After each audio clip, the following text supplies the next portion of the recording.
Tonight on Bridge City News, students and staff at LCI in Lethbridge had a scary experience today as they had to deal with a lockdown.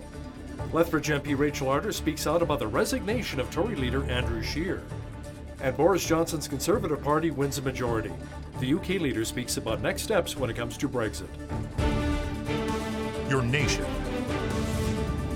your province, your southern Alberta.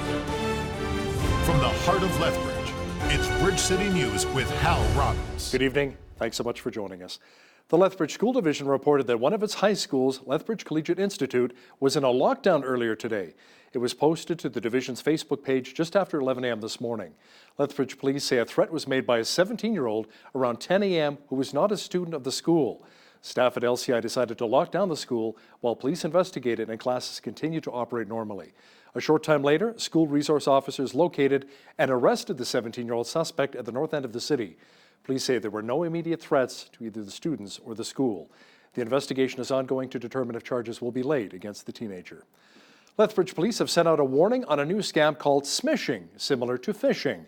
Many companies use text message alerts to keep you up to date on their products and services. Scammers, however, send texts pretending to be your bank or utility provider. They take advantage of unsuspected victims by firing off dangerous links they're hoping people will click on. Smishing is basically text messaging phishing, so the equivalent of email phishing, and that targets anybody that has a smart device, so anything that can receive text messages, and they normally come in the forms of you've received a refund, you've won something, there's an urgent matter and you need to click on something, and it normally forwards you to either another site or it will install malicious software onto your phone so it can grab your email contacts, your personal information, your banking information, anything else that it can use to steal your identity. And then if you click on to the website, it might forward you to another website that looks legitimate. Lethbridge Police is reminding all cell phone users to use caution and to delete any suspicious text messages they may receive. The Conservative Party of Canada will be looking for a new leader. Andrew Scheer announced that he will be resigning as party leader, but will remain on until a new leader is chosen. As our party embarks on this exciting opportunity, electing a new Conservative leader and Canada's next Prime Minister.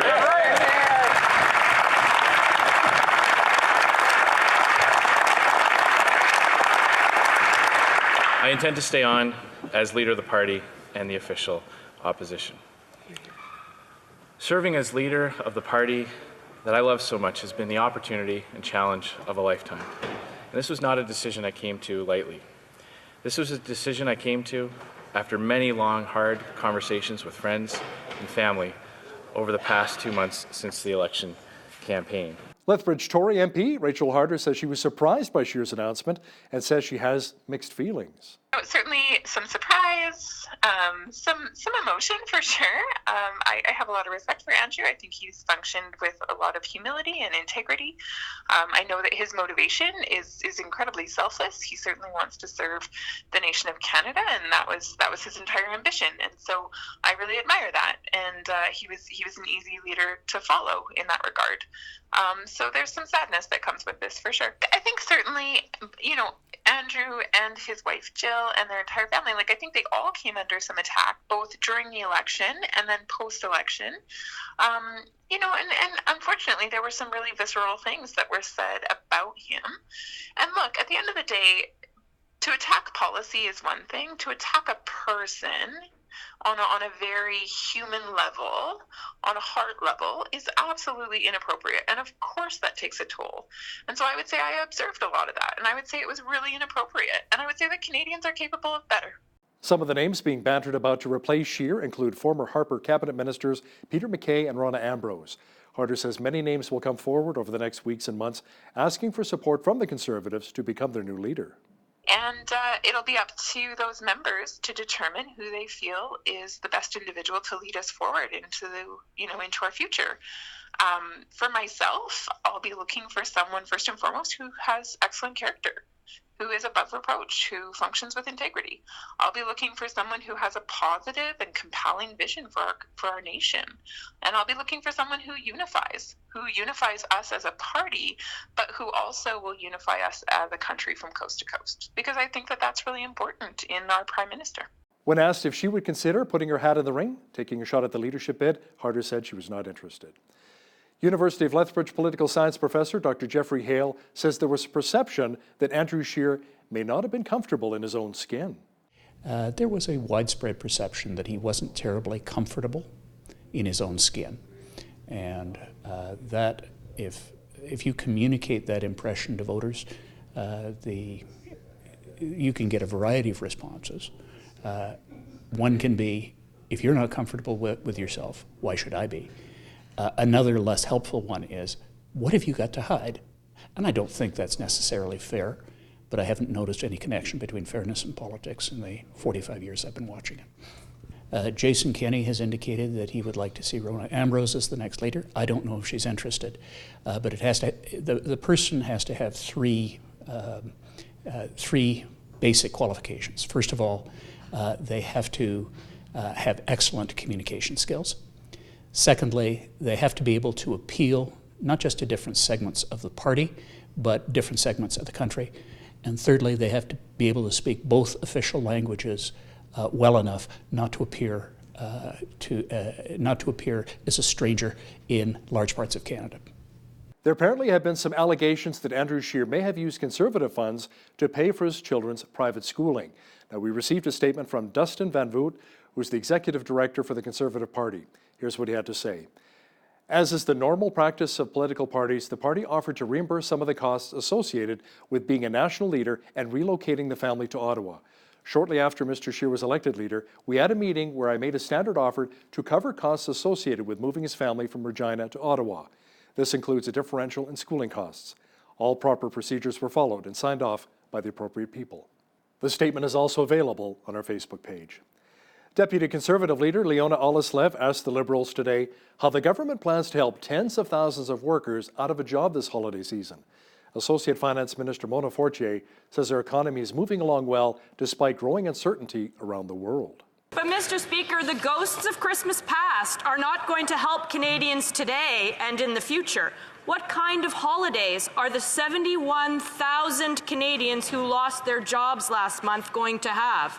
Or the workers at the GM plant that's closing? Or the thousands in the aerospace industry or at CN Rail that have lost their jobs? Or the over 200,000 in the oil and gas sector who are out of work?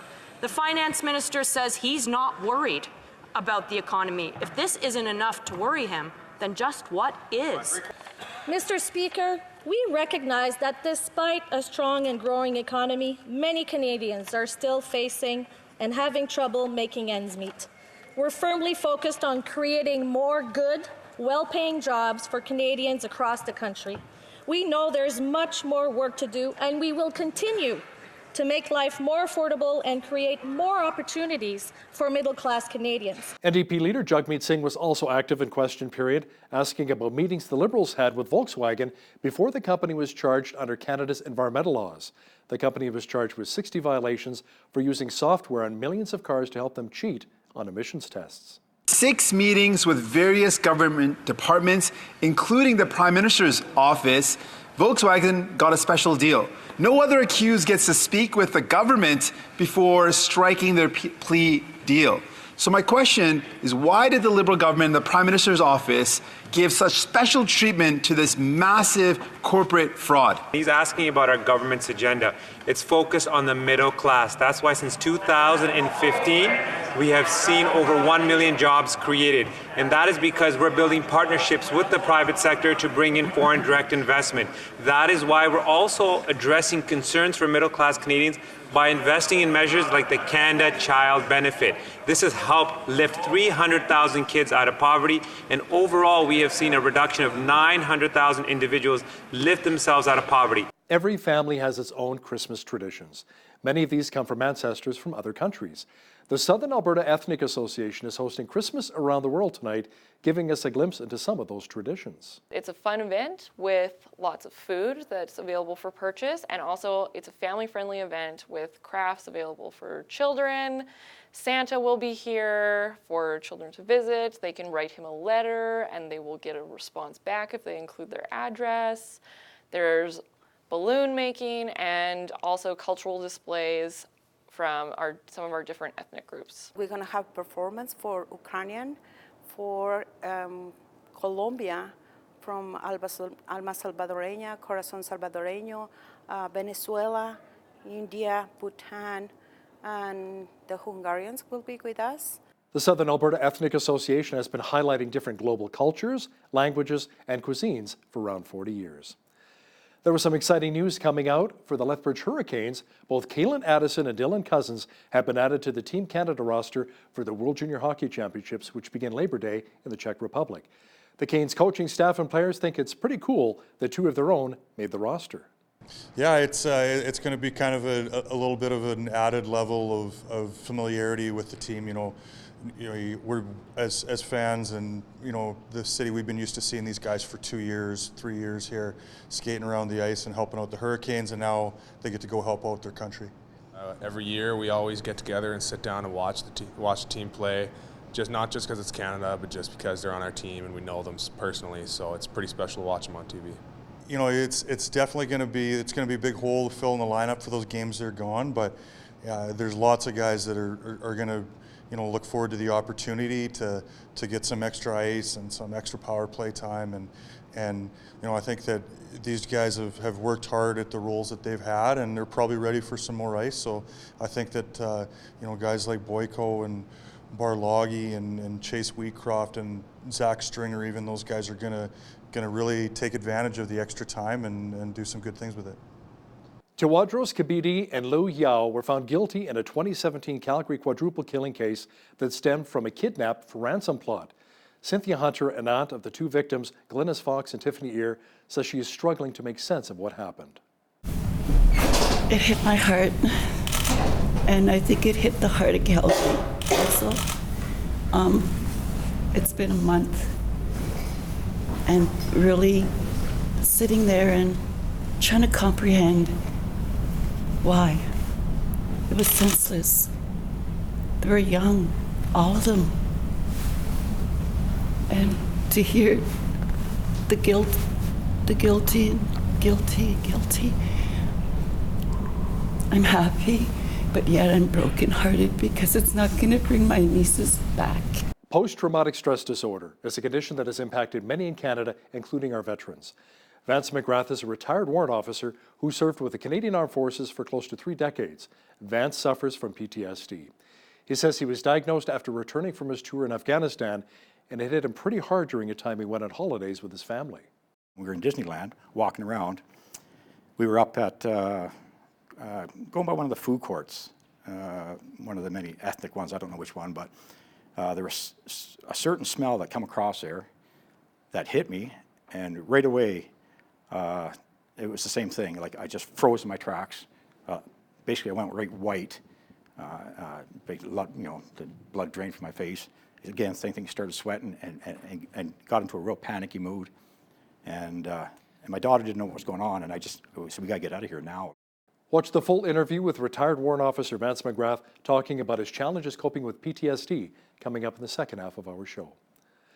Prime Minister Boris Johnson's Conservative Party won a majority in Britain's Parliament. He says the victory gives him a mandate to navigate the UK's exit from the European Union. Thank you all very much for coming. Well, my friends, good morning, everybody, my friends. Well, we did it. We did it. We pulled it off, didn't we? We pulled it off. We broke the deadlock. We ended the gridlock. We smashed the roadblock. And in this glorious, glorious pre-breakfast moment, before a new dawn rises on a new day and a new government, I want first of all to pay tribute to good colleagues who lost their seats through no fault of their own in the elections just gone by. And I, of course, want to congratulate absolutely everybody involved in securing the biggest Conservative majority since the 1980s. If you're planning on taking in some movies this weekend, now is a great time. Great new films are playing at the Movie Mill. With more, here's another BCN Movie Mill Minute.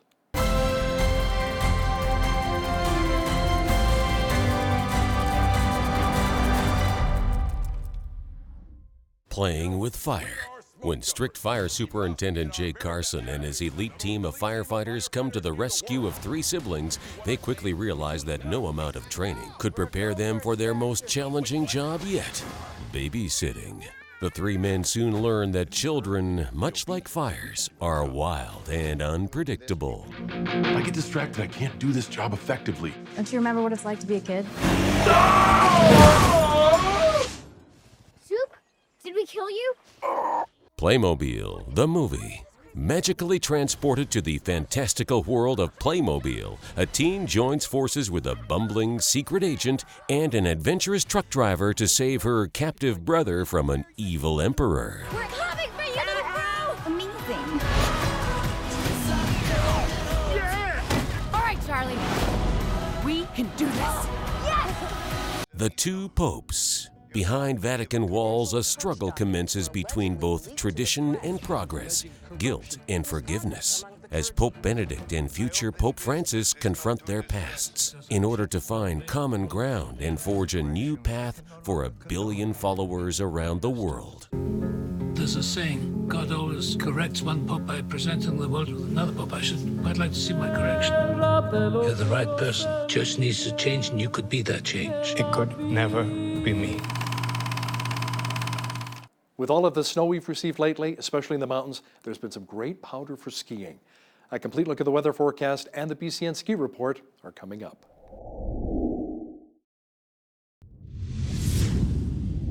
Marmot Basin has received 5 centimeters of fresh snow with a base of 81 centimeters. Castle Mountain has seen 3 centimeters of the white stuff over the past 24 hours with a 40 centimeter base. Sunshine Village has seen 9 centimeters of fresh snow with a 102 centimeter base. Just a skiff of new snow at Lake Louise, and they have a 92 centimeter base. 1 centimeter of new snow at Mount Norquay with a 52 centimeter base. Nakiska has not received any new snow, and they have an 81 centimeter base. Over at Whistler, they have a 53 centimeter base. Panorama has seen 3 centimeters of new snow with a 33 centimeter base. And in Montana, Whitefish has seen lots of snow lately, 21 centimeters over the past 24 hours with a 115 centimeter base. We had light flurries again today and cool. Tonight, more snow developing with a low near -12. Tomorrow, clouds mixed with sunshine and a high expected near -6. Sunday, mainly sunny with a high again near -6 degrees. Monday, the mercury will climb to 0. Tuesday, a few clouds developing with a high near 4. Sunny and 4 degrees again on Wednesday. Thursday, lots of blue sky with sunshine and a high near 5 degrees. Checking the almanac, the average high for this time of year is 0 and an average low of -12. The highest temperature on the state was recorded in 1998 at 14 degrees, and the record low, a chilly -36 in 1963. Sunrise was at 8:20, sunset at 4:31. Looking at tomorrow's national forecast now, expect showers and a high of 7 degrees for Victoria, rain and 4 degrees is on tap for Vancouver. Expect lots of cloud cover and a high of -2 for Calgary. Overcast to -5 for Edmonton tomorrow. Lots of cloud cover and -18 for Regina. It should be mainly sunny at -17 for Saskatoon. Lots of sunshine at -21 for Winnipeg on Saturday. Rain mixed with snow at 3 degrees for Toronto. Showers and 3 as well for Ottawa. Rain at 7 is expected in Montreal tomorrow. Over in the Maritimes, Fredericton, New Brunswick should receive rain and get up to 5 degrees. Rain and 11 for Halifax, Nova Scotia. Showers and 5 for Charlottetown, PEI. And in St. John's, Newfoundland, it should be mainly sunny with a high near -1 for tomorrow. After months of waiting, markets had a muted reaction to news that the U.S. and China have reached an initial deal on trade. The agreement to a Phase 1 deal means the U.S. will not impose new tariffs on Chinese goods that have been set to kick in this weekend. U.S. President Donald Trump and officials with China made separate statements confirming the agreement. It's a phenomenal deal.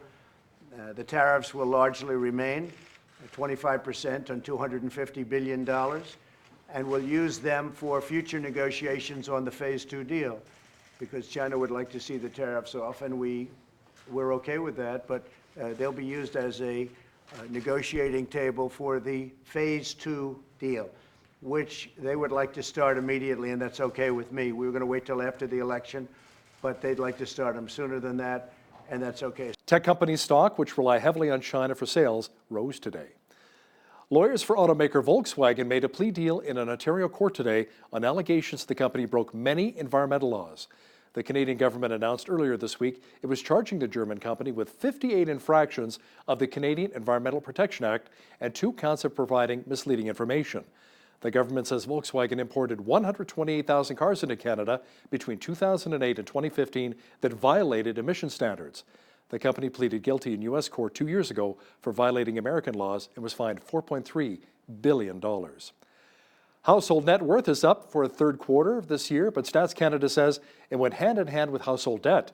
On an adjusted basis, total borrowing increased $28.5 billion for the quarter. That is up from $21.7 billion from the previous quarter. The agency says Canadian households owed an average of $1.76 per every dollar of income. The household debt service ratio rose from 14.82% to 14.96%. That measures how much income goes to paying off both principal and interest. An economist at TD Bank says rising equity values and home prices helped increase household net worth up for a third consecutive quarter. One of Canada's largest grocers has experienced a softening in sales over the last few months. Sobeys and Safeway parent company Empire says there was a slight decline in sales at the end of its second quarter, and that trend has carried over into the third quarter. The company said the onslaught of poor weather in parts of the country also impacted earnings. While cold weather benefits some retailers like outerwear sellers, it does not have the same effect for grocers. Now, here's a look at today's markets. The TSX was up 56 points on the day to 17,003. The Dow was up 3 points to 28,135. The S&P 500 was up less than a quarter of a point today to 3168. The Nasdaq was up almost 18 points to 8734. Oil was up 62 cents to 59.80 per barrel. Natural gas was down 2 cents to $2.31. Gold was up $6.53 to $14.7634 per ounce, and silver was unchanged on the day at $16.93 an ounce. Wheat is at $227 per metric ton, barley's at $230, canola's at $4.59, and corn is at $276 per metric ton. Live cattle were up $1.95 to $122.63. Feeder cattle were up $3.13 to $146.65.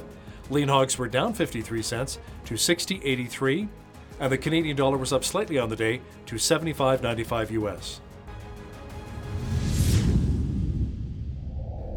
Recapping one of our top stories this hour, the Lethbridge School Division reported that one of its high schools, LCI, was in a lockdown earlier today.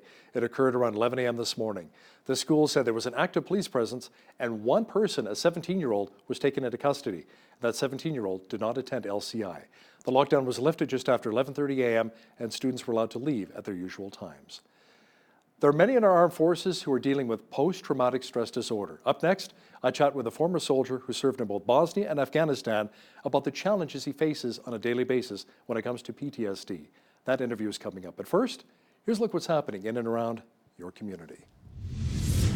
Here's your Bridge City News community calendar. A Christmas craft sale is taking place on Saturday, December 14th from 9 a.m. to 1 p.m. at the Interfaith Food Bank, 1103 3rd Avenue North. Find homemade wares from local artisans and items created by helpful hobbies and food recovery volunteers. Admission is free. Donations of food or funds for the Interfaith Food Bank will also be gratefully accepted. For more information, call 403-320-8779. Come for great musical entertainment to A Country Christmas featuring musical artists Alyssa McQuaid, Cody Hall, Eric Braun, Amy Allred, and more. Taking place Sunday, December 15th from 2 to 3:30 p.m. at the Gem of the West Museum in Coaldale. Tickets are $15 each. Kids under 10 can enter for free. To purchase your tickets, visit amyallred.com. The Lethbridge Senior Citizens Organization is holding their 35th annual Christmas Turkey Dinner on December 25th from 11 a.m. to 1 p.m. at the LSCO. Everyone from the community is invited to attend. Rides to the dinner can be booked in advance, along with meal delivery if you're unable to attend. Deadline for advance bookings is December 18th. Donations for the dinner are greatly appreciated. For more information, call 403-320-2222. And that's your Bridge City News community calendar. In Canada, it is estimated that up to 10% of our war veterans, including peacekeeping forces, will go on to experience a chronic condition known as post-traumatic stress disorder, or PTSD. Joining me now in studio is Vance McGrath, a local retired warrant officer who served with the Canadian Armed Forces for almost 30 years, including conflicts in Afghanistan and Bosnia. Vance, welcome to Bridge City News. Thank you. So how would you describe PTSD and how it impacted you? Well, I would say PTSD, like post-traumatic stress disorder, is be like an anxiety issue, put it that way. It's something that a person gets from being in a situation that they seem to be deemed upon themselves as a traumatic experience. Right. In my case, it was because of the Afghanistan and Bosnia when I was there, certain things that I've seen and did, kind of against the norm of what we are in Canada, really impacted me, and I brought that home with me. Can we talk about some of those experiences that you can share with our viewers? Maybe something that particularly really jumps out for you that changed your life? Yeah, the big thing is what I've seen in some of the places I've been. It's you really can't prepare for it. When you go into we'll call it a war zone for lack of a better term, but when you go into a war zone, you see things, you see death, you see the aftermath of what one human individual can do to another human individual. Right. It's really hard to understand in my mind how certain individuals can do that to another group of individuals. And when you see massive bodies, you see bodies that have been in an explosion or a landmine, or a vehicle hit a landmine, and they're missing all their parts. When you see... like fellow soldiers, for instance? Fellow soldiers, or right. even civilians. Civilians take a lot of the brunt. They're kind of caught in the middle of it all. A good example, another one is I did a tour in Cambodia. Cambodia, under the Geneva Convention, you have to when you lay mines down, you have to plot your locations. Mm-hmm. They laid millions of mines in Cambodia, never plotted nothing. Oh, no. When we were there, so we had no idea where they were. But when you're out on patrol or doing whatever you have to do, you see a lot of children run around. It could be any age but young, but they're all missing legs or arms or severely scarred from, say, explosion or blasts. They could be out kicking a soccer ball or just playing, right? It could be anything like that. Where our camp was set up, we had wire fencing set up, and just on the other side of it was a farmer's field, but it was all landmine. He couldn't farm that field because he didn't know what was there, as an example. Wow. But yeah, so that's the big thing is you see children, non-combatants that suffer the consequences of the war, and it hits home when you're looking at it and you go, I've got a daughter at home, and it's like, do I want her to go through something? Well, not at all, and so different things like that play on people's minds, eh? So what are some of the triggers for you with PTSD? Is it sights, smells, sounds? Yeah, well, for me personally, I can think there's I'm sure if you looked in the textbook definition, there's all kinds of things they can say to set triggers. But each individual, you can't say, well, a smell will be a trigger. Yeah, it could be one of the triggers. For me, it's a certain smell. For me, it's a crowded situation. When I go with the wife to, say, the mall, mm-hmm. I'm okay. But once I get in there, and if it's, say, a Black Friday sale, and all of a sudden it gets packed or shoulder to shoulder, all of a sudden I get real apprehensive.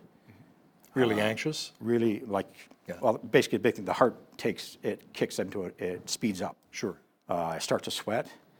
The next thing I know is I'm starting to look for the exits. And what it is because I'm in a situation that I don't have any control of. So the wife is good about that. She knows it, so she'll take me and we'll leave and we'll go get some fresh air, and she'll get me out of that situation. Another big one for me is smell. Certain smells will bring back memories that maybe I forgot about or haven't thought about in a long time. And I could point to one of those specifically. It was just after my tour in Afghanistan. Mm-hmm. We come back. I come home and I said, I'm back. I want to take my daughter to Disneyland. So I'm back home and stuff like that. And we were in Disneyland, walking around. We were up at going by one of the food courts, one of the many ethnic ones. I don't know which one, but there was a certain smell that come across there that hit me, and right away. It was the same thing. Like I just froze in my tracks. Basically, I went right white. The blood drained from my face. Again, same thing. Started sweating and got into a real panicky mood. And my daughter didn't know what was going on. And we said, we gotta get out of here now. So if there were lots of crowds plus the smell, there was the crowds. That's a double whammy for you, isn't it? And the smell and the crowds. And so I had to get out of there, go someplace, and regain my thoughts, settle down. And I was there for her, and I didn't want to ruin her, her day type of deal, eh? Of course. So of course, and eventually I got under control. We made it back out, but I had to kind of explain to her what happened, and just watch what's going on. So. And I'm sure she was very understanding with you. Of course, yeah. So let's talk a bit about that transition from military life into civilian life, and how tough it can be at times, especially when you suffer from PTSD. Yeah. Well, yeah. So like I said, I did 28 years. So I joined when I was 18 when I joined up, and so basically right out of high school, I joined the military. So I really didn't have, another job, and I left to join the military. So that was my job. The things that you do in the military, it's not a normal job. And as a young 18-year-old, you receive specific training. You learn things. You learn tactics. You learn different things. It's not like you're out there, I don't know, doing a teller's job at a. And it's not all textbooks. It's all hands-on learning experience. Yeah, it's a little bit of both. I mean, you got the textbook version of it, so you understand the philosophy of what you're doing, but then you have to actually go out and do those in the field. What about some of the programs that the government has now that can help you through your PTSD? What are some of the most effective ways of helping you? The problem I have with the programs, the way it's set up now, I can't talk for people that are in the military now and the treatment that they're receiving and how it works out for them. I've been out for almost 10 years now. I can talk about my own experience and being here in Lethbridge. There is nothing. They told me there's really nobody here that can that's qualified, if that's the right word, to deal with the issues that I have. Wow. I've seen psychiatrists, I've seen psychologists, I've seen cognitive behavioral therapists. That was here in Lethbridge. That was set up on my own through my doctor. That was not done through the military. I contacted the military side of it through Veterans Affairs, asking questions about it. They said they have nothing down in Lethbridge. You'd have to go to Calgary, maybe? They said possibly looking at coming to Edmonton. Edmonton? Yeah. That's 5 hours away. I a realize. 5-hour drive. Yeah. So for veterans who don't have programs and access to those programs, do they turn to alcohol? Well, I mean, I hate to say it, but well, it's true though. It's true. The problem we have is, or one of the problems I see, is when somebody wants help. If I call in or somebody else calls in to say make an appointment, say, listen, I'm having problems, they say there's a 24-hour support line you can call in anytime. All right, but that's just call in. That's just getting whatever's off your chest now. But if you need to come in for therapy or you want to come in for counseling, you could be looking at 2 to 3 months before you can even get in to see somebody. Is that much of a backlog? There is, and that's just my experience. Somebody might say, well, I got in a week. That's fine, that's good for you. But under my experiences, that's what's been going on with me. And so we need help here in Lethbridge. I mean, we have around 2,000 veterans here, and some of those veterans must also be suffering from PTSD. I'm sure there is. And so we need help?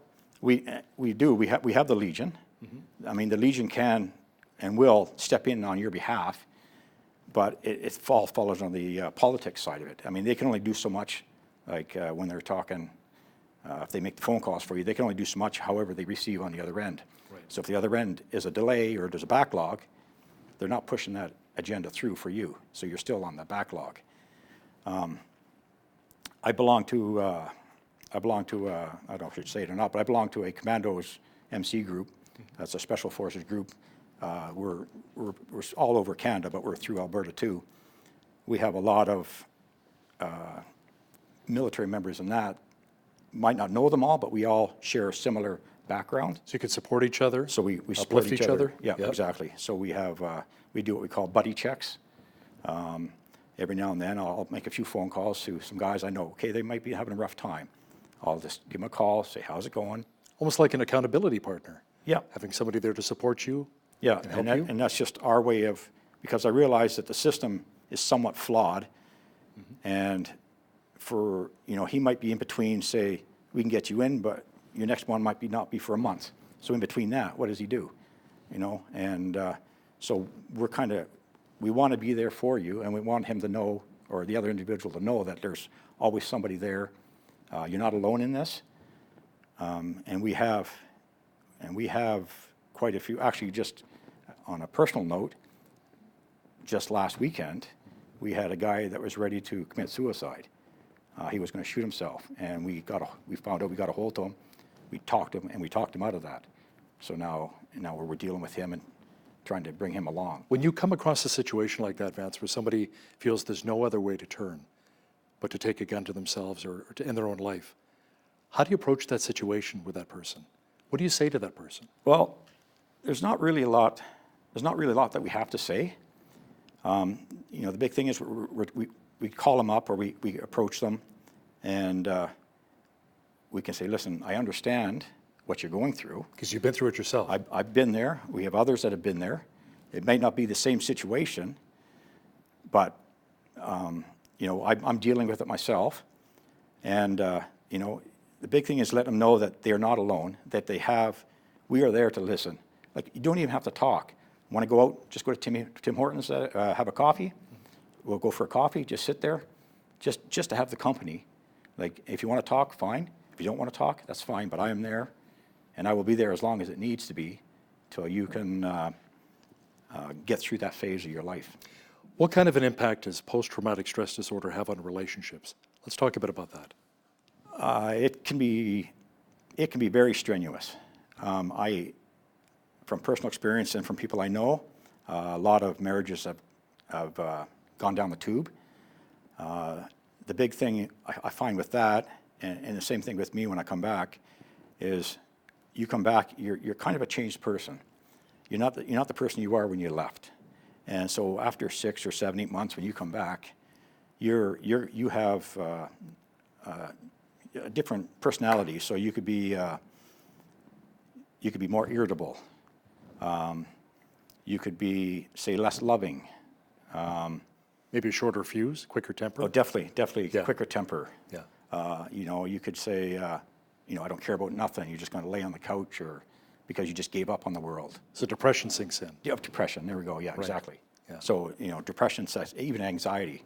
And if you don't have a strong spouse to help you through this, and especially, but the spouse has to understand not so much what you're going through, but has to be able to understand and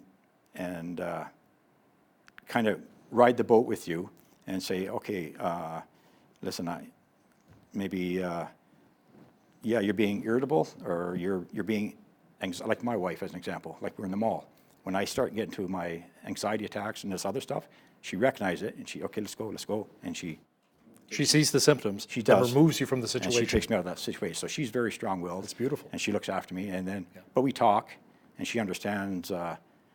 She doesn't understand, and I don't think we've got into depth yet of what I've experienced, but she understands of what I've been through and where I've been. But that's a strong woman that can do that for you. Yeah, and you have to have that. And a lot of the problems I see happening is you have spouses that can't deal with the changes. I don't want to say they don't want to work through it, but they don't want to spend the time and work through it to keep that relationship going and help the individual out in his time of need. And so what happens there is you have a guy come back, he's having a rough go of it. Now he's having family issues. So if the wife packs up the kids and leaves, so now you got an individual that's suffering from PTSD. He just lost his family. Odds are pretty good he's not working yet. So now, what does he turn to? Well, he turns to alcohol, he turns to drugs, or he looks at another way of relieving the pain. Right. So, yeah. Where do you think things will go in the next 10 years when it comes to veterans suffering from PTSD? And what programs are needed from the federal government to help our veterans? I think the big thing is they need to early recognition of the problem, and it's hard to do. Like, it's hard to recognize and bring forth the symptoms and stuff of PTSD, because a lot of individuals that are suffering from it don't seek help. You know, some like for me, for years, I didn't think I had a problem. I thought I was just in a transition phase, coming back from an area of conflict, coming home. So now, okay, I'm just transitioning back into a different lifestyle. It'll go away. The feeling will go away. The truth is, it doesn't. So it would be nice if you could see quicker responses to individuals that require help, more, like we talked about the wait times. So let's if we're having problems with the wait times, let's address it. Address it. Yeah, address it. Yeah. And so if there is a problem, then let's look at maybe we need to bring in a couple more counselors. We have to work something out, or what can we do? What can we do to help, vets, but it's other than vets that have PTSD. But what can we do for vets that are returning, that we can get them into counseling now so that they don't lose their family, they don't turn to drugs and alcohol, they don't get kicked out of the military because of it, they don't have the thoughts of suicide, and so a lot more, I think, has to be brought forward as awareness to help that situation. Vance McGrath, local retired Canadian Forces veteran, thanks so much for sharing about your experiences with PTSD and joining us in studio today. No, thank you.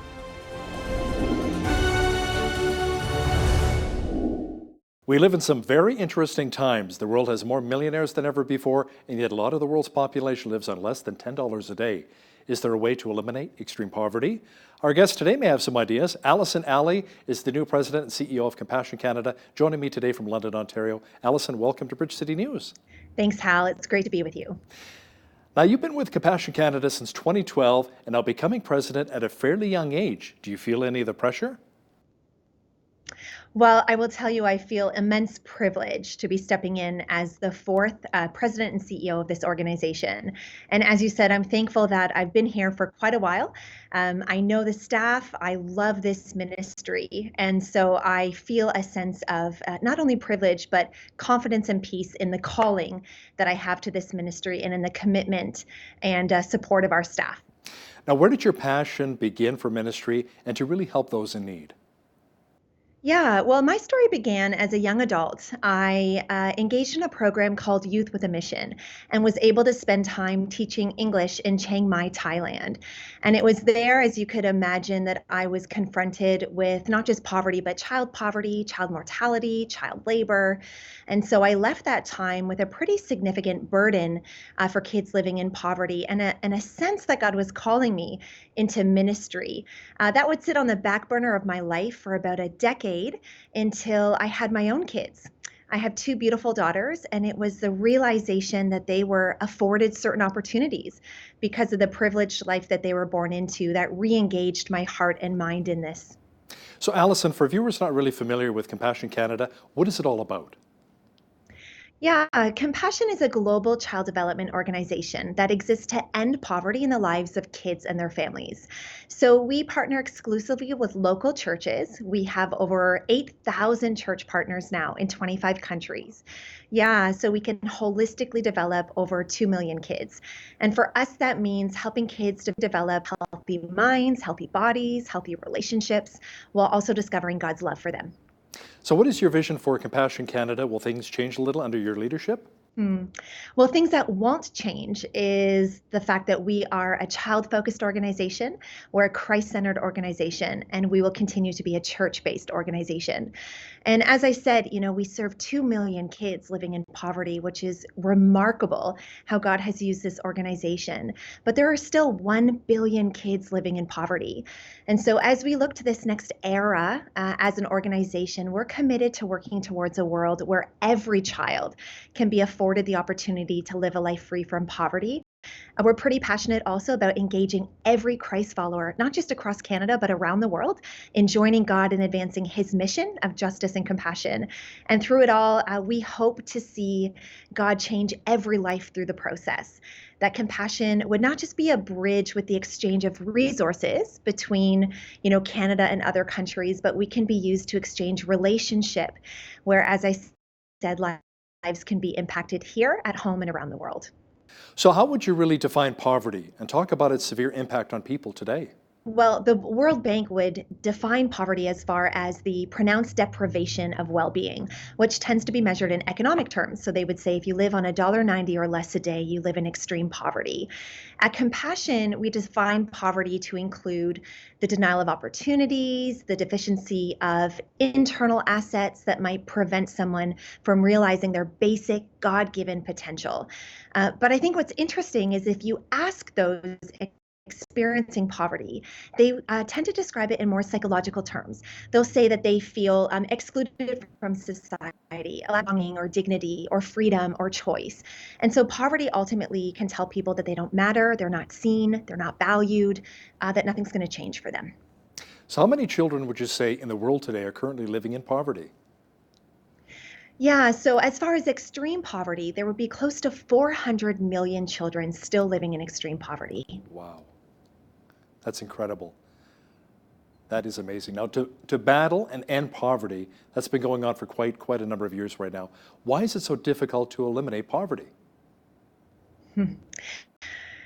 Really good question. I think first it's important to understand that we have seen marked progress towards ending poverty in our lifetime.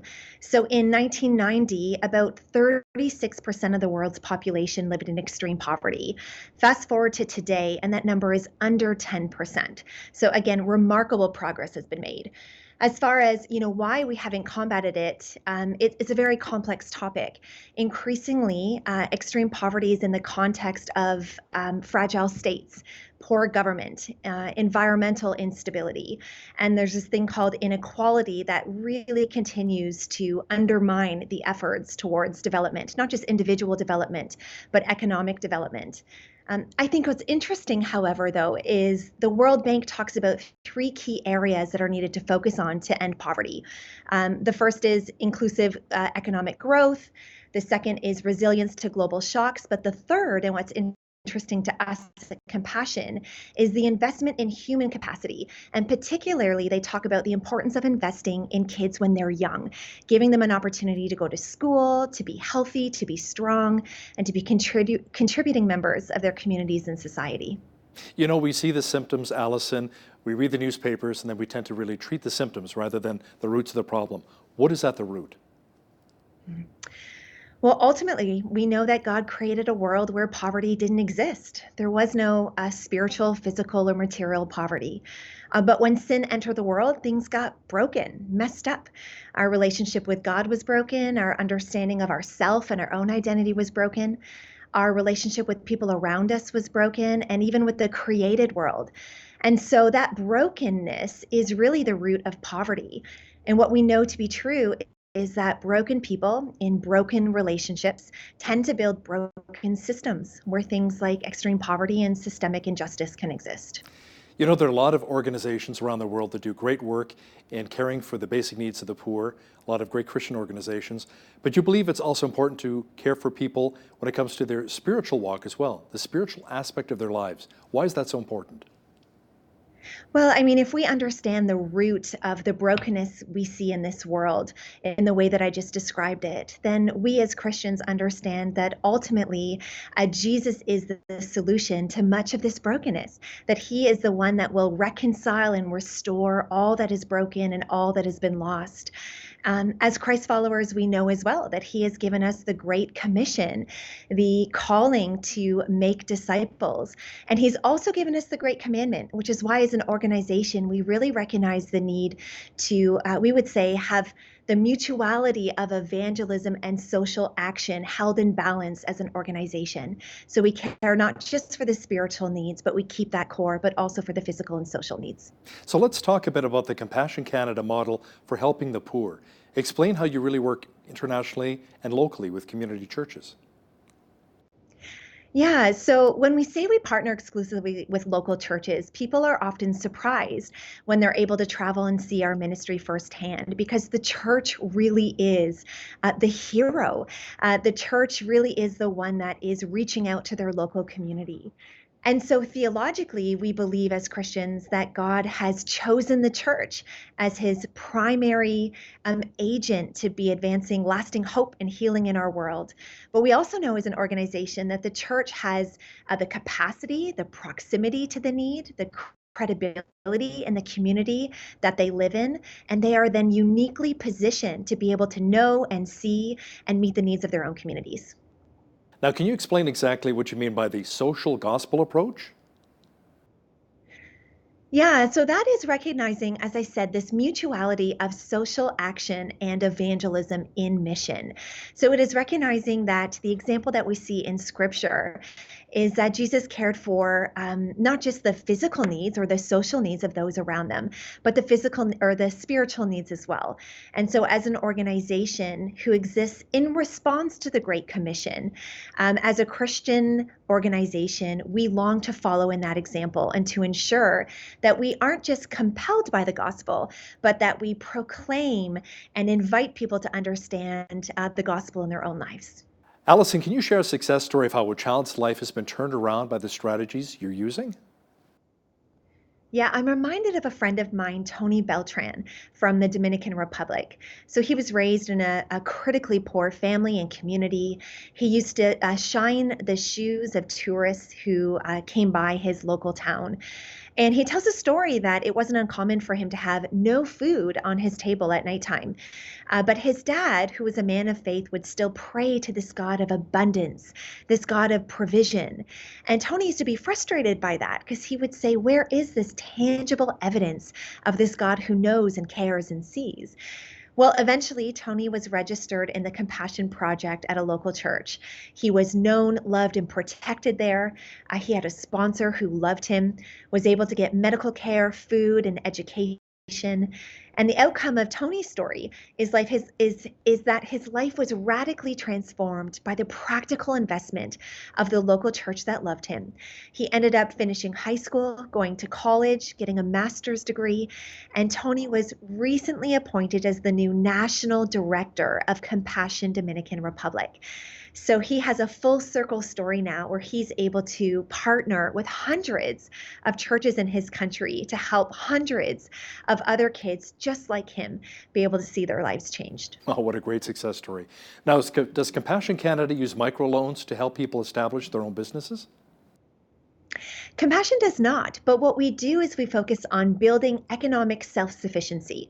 So we help kids get mentorship, go to school, get vocational training, skills training in ways that allows them to ensure that they are set up for long-term work and employment. But in addition to that, we also work with their families, and we partner with other organizations that help us create savings programs for their parents and other families in churches.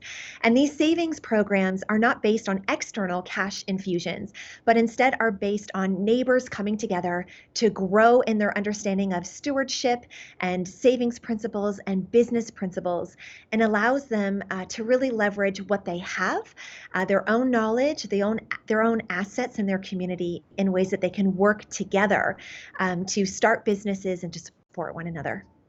So, Allison, what do you say to someone at home who's watching this right now and they want to get involved in reaching a needy child? What can they do? Well, first, I would say to take one step forward. The need can seem overwhelming, and God doesn't call us to do everything, but He does call us to do something. And I have seen firsthand, I've traveled to over 15 countries that Compassion works in, to see the tangible impact that saying yes to one child can make in their life. So I would say to choose to make one decision to impact one child.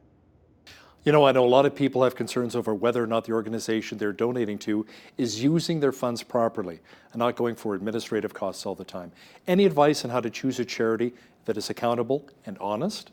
It's important to really ask the question, is the charity that I'm supporting resulting in meaningful change? You know, there's an increasing body of work out there that says, talk about the impact, look for the impact your dollars are making instead of just looking at fundraising or admin costs. And yet, Compassion is leading in both of those regards.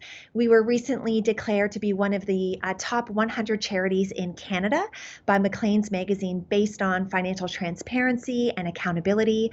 But we are also the only child sponsorship organization that has independent academic research that shows our long-term effectiveness. So kids in our program are more likely to stay in school, to get white-collared and professional jobs, and to be leaders in their communities and in their churches. Alison Alley, new President and CEO of Compassion Canada, thanks a lot for joining me today from London, Ontario. Thanks so much, Hal. On behalf of all of us here at Bridge City News, I'm Hal Roberts. God bless. Thanks for watching.